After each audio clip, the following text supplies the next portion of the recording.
Hey family, it's me, Queenie. We had a really powerful Bible study today, and I don't think we really understand the weight of what happened when they changed the Bible to hide his name from us. Essentially, what was done was it forced us to be recipients of the curse that Deuteronomy 28 calls upon the people who are disobedient. If you haven't read Deuteronomy 28, and if your pastor has taught you that that's gone and done away with, I'd like for you to challenge yourself and read that chapter. And if you're bold, go on to chapter 29. Every single curse in those chapters are a full-on reflection of what we are living right now today. And it traces back to the fact that we've been disobedient, but not on purpose. Most of us had no idea we were being deceived into operating in full-blown idolatry. The very first 4 commands of the 10 commandments. I know our pastors have taught us that we are walking in grace, but he said that those commands are to be guarded. The 10 commandments are to be guarded. The first command is to not have any other mighty one above him.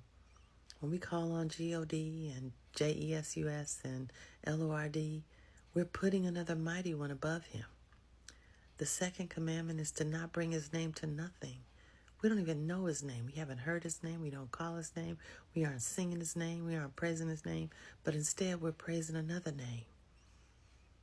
We're praying in another name. We're sealing our prayers in the name of J.C., and there was no J in the language when he lived, so that could have never been his name. The third commandment, the fourth commandment, we are violating the commands left and right and don't know it. And then we're living, and our lives are showing fruit from the curse. And we think we're redeemed from it, but how can we be redeemed from it when the redemption comes through the name? And we don't know his name. And we aren't calling his name as a body of believers. We are so deceived, family.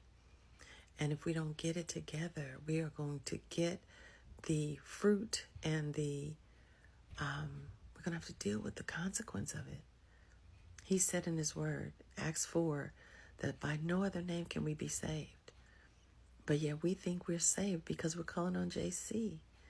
It's deception, family. It was calculated. It was it was planned. And we're walking in it right now.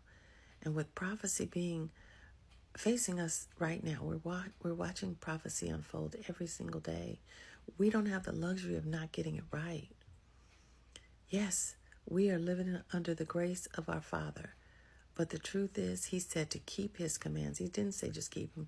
He said to guard him. Guard them. And then when you look at Matthew, Matati YAHUAH, that's how it's actually pronounced. Matthew 22:36 through 40 is where the lawyer was asking Yahushua, which is the name of the son, not JC.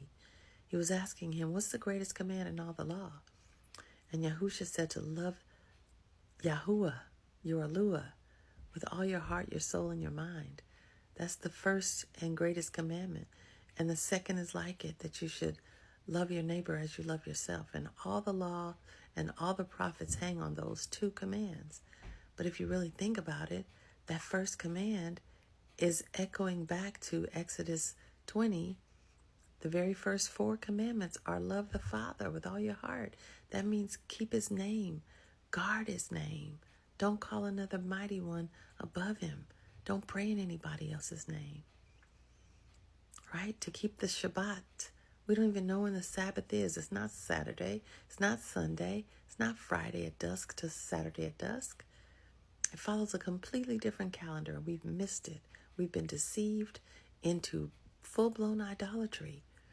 And we wonder why our lives are showing evidence of not being able to walk in the fullness of his promises. We got to wake up, family. It was intentional. The deception is real, And it was calculated. And over this last week, we have been walking through the origin of our Bible to fully understand how it became what it is, what happened, how it got changed, and how on earth we have identified over 400,000 errors in our King James Version, that all of the Bibles that we know and love are derivatives of.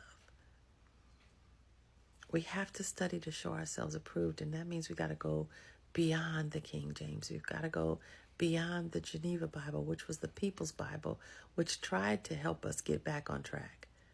King James shut that down. Before that was the Latin Vulgate, which who could speak Latin other than the priests?